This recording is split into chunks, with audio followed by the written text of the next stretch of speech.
1998 পর দিল্লিতে প্রত্যাবর্তন প্রধানমন্ত্রী নরেন্দ্র মোদীর, অর্থাৎ নরেন্দ্র মোদীর গ্যারান্টিতে যে বিজেপির জয়, বিপুল ভোটে জয়, সেটাই বলছেন বিজেপির নেতারা। বিজেপির কর্মী সমর্থকদের উচ্ছ্বাস দেখুন। দিল্লির দীনদয়াল মার্গে 5:30টার সময় বক্তব্য রাখবেন প্রধানমন্ত্রী নরেন্দ্র মোদী। কিন্তু কংগ্রেসের কি বক্তব্য? রাজ্য কংগ্রেসের, প্রদেশ কংগ্রেসের যে দিল্লির ফল অনেকের হাড়েই কাঁপুনি ধরাচ্ছে, তার উপরই নির্ভর করবে আগামী দিনে বাংলায় জোট রাজনীতির ভবিষ্যৎ।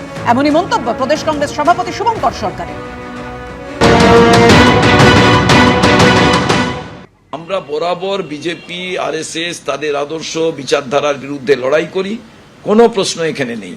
কিন্তু এইটাকে সামনে রেখে অন্যরা আমাদের সঙ্গে বার্গেনিং করে, আমরা সেইটা করতে দিতে রাজি নই। যারা আমাদের সঙ্গে আসতে চান তাদের কিন্তু আমরাও যেমন অনেক কিছু ত্যাগ করে দুপা এগোতে হবে, তাদেরও অনেক কিছু ত্যাগ করে দুপা এগোতে হবে। সেটা যারা যারা ইচ্ছুক হবেন তাদের সঙ্গে কথাবার্তার মধ্যে দিয়ে আগামী দিনে তৈরি হবে কেমনভাবে এগোনো যাবে। তবে দিল্লির ফলে অনেকের হাড়ে যে কাঁপুনি ধরবে এটা কিন্তু স্বাভাবিক।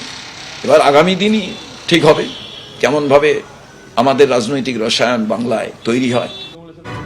অর্থাৎ অনেক কথাই বলে দিলেন কিন্তু প্রদেশ কংগ্রেস সভাপতি শুভঙ্কর সরকার। সময়ের দিকে আমাদের নজর থাকবে, কারণ আপনারা জানেন রাজনীতি সম্ভাবনার শিল্প। 26 বছর পর দিল্লি দখলে রাখলো বিজেপি এবং দিল্লি বিধানসভার 70টি আসনের মধ্যে এই মুহূর্তে 48টি আসনে এগিয়ে রয়েছে বিজেপি এবং অন্যদিকে আম আদমি পার্টি এগিয়ে রয়েছে 22টি আসনে।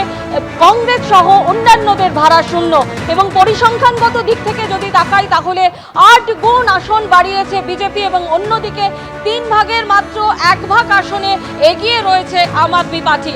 আজ বিকেল 5:30টায় দিল্লির সদর দপ্তরে যাবেন প্রধানমন্ত্রী নরেন্দ্র মোদী। অন্যদিকে অরবিন্দ কেজরিওয়াল সহ মনীষ সিসোদিয়া তারা প্রত্যেকেই কিন্তু নিজেদের আসনে পরাজিত হয়েছেন। একমাত্র বিদায়ী মুখ্যমন্ত্রী কালকাজি আসন থেকে প্রথমে পিছিয়ে থাকলেও জিতে গিয়েছেন। স্বাভাবিকভাবেই 26 বছর পরে বিজেপির দিল্লি দখল, তারপরেই উল্লাসে মেতে উঠেছেন বিজেপি কর্মী সমর্থকরা। সেই ছবি আপনারা দেখতে পাচ্ছেন। এর রাজ্যেও কিন্তু আমরা দেখতে পাচ্ছি, বালুরঘাটের ছবি আপনাদের সামনে তুলে ধরছি। দিল্লিতে বিজেপির জয় এবং তারই সেলিব্রেশনে মেতে উঠেছেন বিজেপি কর্মী সমর্থকরা।